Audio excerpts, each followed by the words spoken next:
sa sarap at crunchiness, sa itsura pa lamang, for sure, mabubusog ka na sa trending na chicharon ala bagnet sa Cavite. At on the go na, pinuntahan po yan ni Maui. Mau, bakit ba patok ang dinarayo yung chicharon na ala bagnet dyan sa Cavite? Hi, Angela! Good morning sa lahat ng nasa studio. Naku, pasensya na kayo ha. Kung talagang kayo ay natatakam ko ngayong umaga dahil nandito nga tayo ngayon sa Chicharon ala Bagnet Manufacturer dito po sa Cavite.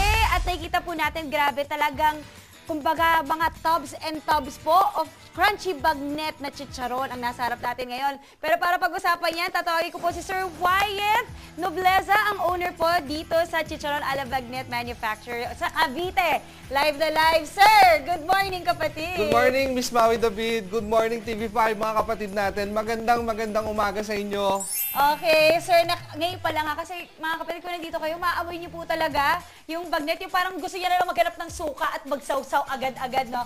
Okay, sir, pag-usapan po natin yung Chicharon Bagnet. Okay, kailan po kayo nagsimula ng business niyo dito? I started the business year 2018.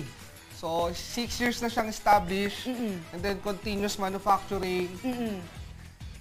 Okay. Bakit Chicharon Bagnet po ang napili? Kasi sa pagkakaalam ko po, iba-ibang klaseng chicharon po ang meron. Pero bakit po bagnet ang napili? Bali kasi, very fan ako ng chicharon.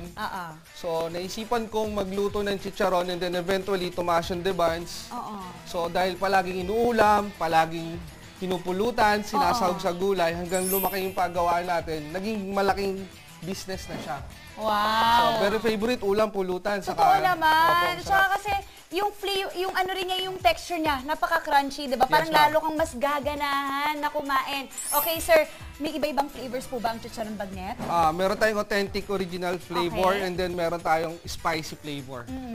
So dalawang flavors lang. Pero pwede pa ba yung dagdagan in the future o yun lang talaga yung usual na flavors ng bagnet? Yun lang po talaga, ma'am. Kasi para maging authentic lang talaga yung chicharon. Pangit kasi kung may mga ibang flavor. Parang naglalaban. Yes, ma'am. Parang na-defeat yung purpose ng chicharong bagnet. Yes po, opo. Okay, price point, sir. Pag-usapan natin, magkano po ang bentahan nyo sa chicharong bagnet? Sa retail price natin is 145. Available po sa online shop natin sa Shopee. So, pero pinaka-main natin is mga resellers, wholesalers nationwide. So, meron tayong mga bundles, business bundles, 30 pieces, 60 pieces, 150 pieces, 300 pieces. So, mas marami, mas mura nyo siyang makukuha. So, dagdag diskarte. So, tutubuan nyo siya ng 40 to 50 pesos. So, meron na kayong income. Nice! Kumbaga talagang pang-business deal ang style ng pagbebenta nyo. Yes, ma'am. Yes, Chicharon Bagnet. Pero kanina nabanggit nyo po, yung 145 sa isang pack para sa mga gustong kumain lang ng personal. Self-consume. Gano'ng karami? Yes, for self-consumption. Gano'ng karami po yun? Yung 100 grams po siya na chicharon na bagnet. Tapos lahat po yun, may laman. Tapos yung meat supply natin is nanggagaling siya from Spain. Okay. Wow, from Spain. Yes, ma'am, imported. Ang social. Okay, pero ang ganda yung presyo nyo. Napaka kumbaga abot kaya at pangkapatid presyo. Yes, ma'am. Napakaganda. Okay, marami pa akong gustong tanongin kay Sir Wyatt, pero for now, gusto ko po kayong dalhin dito, mga kapatid. Tara, samahan niyo po ako kasi dito po niluluto. Tama ba, Sir Wyatt? Yes, ma'am. Dito tayo. Yung bagnet. Pinapaputok yung ayan, balat. oh my gosh! May pasilip muna tayo, pero mamaya talaga mas pag-uusapan natin to. Tara, sama po kayo sa amin. Uy, grabe mga kapatid, yung ang bango. Gusto ko ng ulamin. Wow! Ayan, nakita nyo, ang laki po ng kanilang mga kawali at talagang dyan po nila, baga pinito. Saka may tawag kayo dito, di ba sir, sa pag-process nyo ng pagluto? Pagpapaputok po ng balat. Pagpapaputok ng balat. Wow, pausok. Talagang mausok-usok. At pag ganyan, sir, gano'ng katagal yan, piniprito or dini-deep fry? Siguro 4 to 5 minutes after inantala. Kasi pag inantala, niluto natin siya ng one time. So, dinelay natin yung process. So, hindi kasi siya makukuha in one time crispy agad. So, yun yung tinatawag na inantala. And then, after a few days, papaputokin na natin yung balat. So, magiging chicharon na siya na sobrang lutong at malinamnam at bagong luto. Wow! Okay, Sir Wyatt, grabe, sobrang interesado ako sa pagkwento nyo at saka sa process ito. Mamaya po, babalikan natin mga kapatid. Mamaya Siyempre, hindi mawawala po, titikman natin ang Chicharon Bagnet. So, that is it muna for now. Mamaya, babalik po tayo with Sir Wyatt. Back to the studio po muna, mga kapatid. Nako, ang sarap niyan sa suka na may sili. Maraming salamat sa iyo, Maui. kung ang hanap mo ay snacks, ulam o pangsahog, sakto po ang chicharon ala bagnet natin na on the go na pinuntahan ni Maui. At ngayon po ipapasilip niya sa atin kung ano ba ang sekreto sa paggawa nito.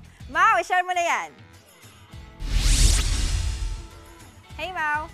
Ayan, Angela, naku, ano nga ba yung sekreto? Malalaman natin kay Sir Wyatt kasi kasama pa rin natin po siya dito sa Chicharon ala Bagnet Manufacturer. Dito po, live na live tayo sa Cavite at nandito na nga po tayo sa second part ng paggagawa ng Chicharon na bagnet, ano? Okay, sir, nakikita natin na dito yung kawali, nandito po yung mga batsa-batsa po ng bagnet. Paano po ba gawin to? The last part was papaputukin natin yung balat. Papuputukin. Okay. So ito po, mabigat-bigat mga kapatid, kaya siksik na siksik po talaga ang kanilang mga bagnet. Tapos ilalagay dito. Mainit na mantika. Oy! Okay, hindi pala nakakatakot. Wow! Ang bilis! Nagpiprito siya agad. Yes, ma'am, puputok na yung balat. Pumuputok na. At saka, sir, kanina nabanggit nyo na ilang minuto lang po to? 4 to 5 minutes. Okay, 4 to 5 minutes bago hanguin. Hindi po 45 minutes, 4 to 5 minutes po. So, ito yung paputok na part. Tapos pag kumain kayo, putok-batok na po. Joke lang. Okay, ito naman po yung second part ng ating paggawa. Ito yung pagtimpla-timpla, Sir Wyatt. Ayan. Wow! Ayan mga kapatid, kita nyo na po. Talagang umalsa na po. At wow, grabe ang laman, ha? Makapal yung laman at napaka-crunchy. Excited na akong itry. So, sir, kayo, ito yung part na nilalagay nyo siya ng seasoning. Yes, ma'am. Wow, yun yung talagang pampasarap. Lalong-lalo na pampa-flavor sa ating mga chicharong bagnet. Naku, mga kapatid, ang napakasarap. At ito na po, yung last part, sir. Dito natin ilalagay. Kaya ko ba to? Try natin, sir, ha? Parang ito yung pinaka-satisfying na parte. Wow! Wow! Naku mga kapatid, pwedeng mag-swimming sa chicharon bagnet po nila dito. At ayan, ito na po yung tinatawag nilang mag-re-pack na or magpa-pack na po. At mainit pa talaga siya, so fresh na fresh. So sir, paano po to? Turuan niyo ako. Insert nyo lang, ma'am, and then every pack, 100 grams. Okay. So, hindi na natin kailangang mamili kasi Okay. for sure, Lahat- 100% may laman. That's right. Walang kumbaga, pantay-pantay ang pagkakagawa, lahat malaman. Yes, Tapos, i-weigh natin. Yes, ma'am, Ayan, titimbangin. nagpasok na po ako dito. Mainit pa, pati yung bag mainit. Yan, si Kuya Tiga check. Dagdag? Okay, ilan po ang idadagdag natin? Okay, good. Okay, sir. Kanina nabanggit nyo, itong chicharong bagnet, pwede pang kumbaga pwedeng kainin pa ng ibang paraan. So, kanina nabanggit nyo, toppings ng munggo, pwede? Yes, ma'am. Ano pa? Saka pinakbet, crispy kare-kare, Ayun. sisig, Wow!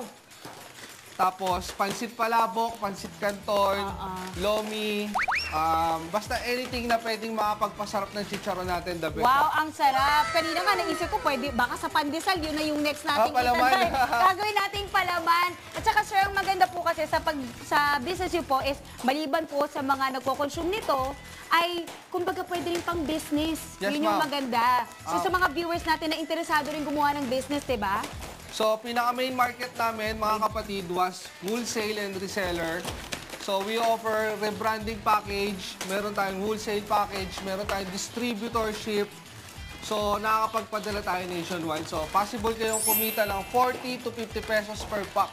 Wow! Yes, from manufacturer price papuntang consumer price. Wow, yun ang maganda business minded si Sir Wyatt. Yes po. Ito na po mga kapatid, isa po para sa iyo lahat tong kagat na to. Ha? Okay. Mainit Ito pa yung po mainit kasi, pa kasi pwede dito tayo sa mas crunchy. Ayun. Ganun pa yun. Opo, mas mainit pa kasi. Ang sarap. Okay, Sir Wyatt, sa mga gusto pong makatry ng inyong chicharon, imbitahan niyo na po sila para makakabili. Follow my page, Wyatt Nobleza, Chicharon ala Bagnet Manufacturer. So, makikita nyo siya sa Facebook. And you can also contact me on Viber. So, just search Wyatt Nobleza po. Ayun, tsaka yung phone number niyo po sa Viber. Memorize niyo. 0919-226-9880. Wow, okay. I am so happy. Natry ko na yung pinakamasarap na chicharon bagnet, lalong-lalo na dito po sa Cavite. And that is it for today's On The Go. Sir Wyatt, thank you. Back to the studio muna mga kapatid. Oh, Maui, ang lagay ba? Ikaw lang. So, halika na dito. Dalhin mo na yung chicharon na yan sa amin, ha? Maraming salamat sa iyo, Maui. Mga kapatid, Maui David po. Simula ng inyong araw na may alam at may pakialam sa mga may init at umaaksyong balita sa bansa. Para maging una sa balitaan, mag-subscribe at mag-follow sa social media pages ng News 5.